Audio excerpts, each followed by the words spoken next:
Hai guys, balik lagi nih ketemu sama Mimin. Kali ini Mimin mau bawain alur cerita dari film yang berjudul Stepmom's Dessert. Film ini rilis pada tahun 2020. Film ini sendiri menceritakan tentang sebuah keluarga di mana di situ ada seorang ibu tiri yang kayaknya kurang dipuasi nih sama suaminya. Penasaran dong gimana ceritanya? Tonton terus videonya sampai selesai ya. Tapi sebelum masuk alur ceritanya, Mimin kasih tahu nih kalau video ini mengandung spoiler. Dan buat kalian semua yang gak suka spoiler, boleh close ya. Tapi buat yang mau tahu lebih lanjut gimana alur ceritanya, jangan lupa subscribe dulu, biar Mimin lebih semangat bikin video-video yang lainnya. Oke, langsung aja yuk kita masuk ke alur ceritanya. Di awal film diperlihatkan Jian dan Sang Ji yang merupakan suami istri lagi enak-enak. Wah, awal film udah dapat yang enak-enak nih. Tapi karena terlalu menikmatinya sehingga mereka nggak sadar kalau anaknya yang bernama Binji lagi ngintip. Aduh, awas tuh, ntar jadi ada yang bangun deh. Pagi harinya mereka bertiga sarapan bersama. Di situ mereka sambil ngobrol-ngobrol. Sepertinya lagi ngobrolin tentang sekolahnya si Binjin yang kurang tekun nih. Karena raut mukanya si ayah terlihat nggak enak banget tuh. Setelah selesai sarapan, Sang Ji pun pamit untuk berangkat bekerja. Kemudian terlihat Jian yang lagi beres-beres rumah. Ya, karena mungkin semalam dia kurang puas, jadi beres-beresnya ditunda dulu sebentar ya. Dan Jian pun mainin gunung aktifnya. Selang beberapa saat, ada tetangga mereka bernama Jinhee datang. Kemudian Jian dan Jinhee ngobrol-ngobrol bareng. Di situ Jinhee mencoba untuk meminjam uang. Jinhee mengatakan kalau sekarang dia nggak punya pekerjaan. Ya, giliran ada maunya aja dateng deh. Kalau enggak, baru-baru dateng. Nongol dikit aja enggak. Hayo, ada yang samaan nggak nih? Scene berganti pada malam harinya, Jian berusaha ngomong ke Sang Ji kalau tadi siang Jinhee datang hendak meminjam uang.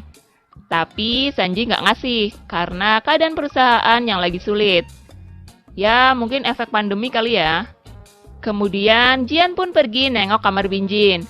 Ternyata kalian tahu nggak guys, si Binjin ini lagi senam 5 jari. Di situ Jian terlihat seperti ingin ikutan. Namun karena dia sadar kalau Binjin adalah anak tirinya, jadi dia memilih menahan keinginannya dan tidak mau mengganggu Binjin. Yang kemudian Jian pun kembali ke kamar. Di situ Sang Ji minta jatah enak-enak. Tapi Jian menolak. Kira-kira kenapa ya Jian nolak? Padahal pas lagi ngintip Binjin tadi, kayaknya si Jian ini udah terlihat klimak-klimuk tuh. Keesokan harinya terlihat Binjin yang lagi terbayang-bayang akan adegan antara ayah dan ibu tirinya. Sampai-sampai saat dia belajar jadi nggak fokus. Mungkin ada yang bangun tapi bukan tekad ya guys, sehingga mengganggu posisi duduk Binjin. Scene berganti saat si Sang Ji lagi di kantor, dia datangi oleh Jinhee. Si Jinhee ini berniat mau pinjam uang. Tapi malah terjadi anak-anak antara Sang Ji dan Jinhee. Ya, namanya laki-laki kayak kucing guys, kalau dikasih ikan asin langsung udah disergap. Beberapa saat kemudian, saat si Sang Ji ini udah pulang di rumah, dia nggak bisa berhenti ngebayangin enak-enaknya tadi siang sama Jinhee. Mungkin goyangannya Jinhee yang terlalu hot jadi bikin susah move on gitu. Lagi asik-asik ngelamun, tiba-tiba Jian yang baru saja mandi menghampirinya. Tapi kayaknya Sang Ji nggak fokus ke Jian nih, jadi Jian memilih pergi ke kamar Binjin. Si Binjin ternyata lagi senam 5 jari lagi nih guys. Jian pun menghampirinya dan terjadilah enak-enak di situ. Ya, sama ayahnya nggak dapet, bolehlah sama anaknya. Keesokan harinya, Sang Jin pamit untuk berangkat kerja. Menyisakan Jian dan Binjin yang ada di rumah. Di kesempatan itu, mereka nggak mau nyanyain dong, dan digunakan untuk saling bercumbu-cumbu mesra. Mumpung rumah sepi, pokoknya tarik terus. Sedangkan Sing Jin ternyata malah pergi ke tempat Jinhee. Lalu mereka langsung berenak-enak. Duh, ini keluarga yang sungguh membingungkan.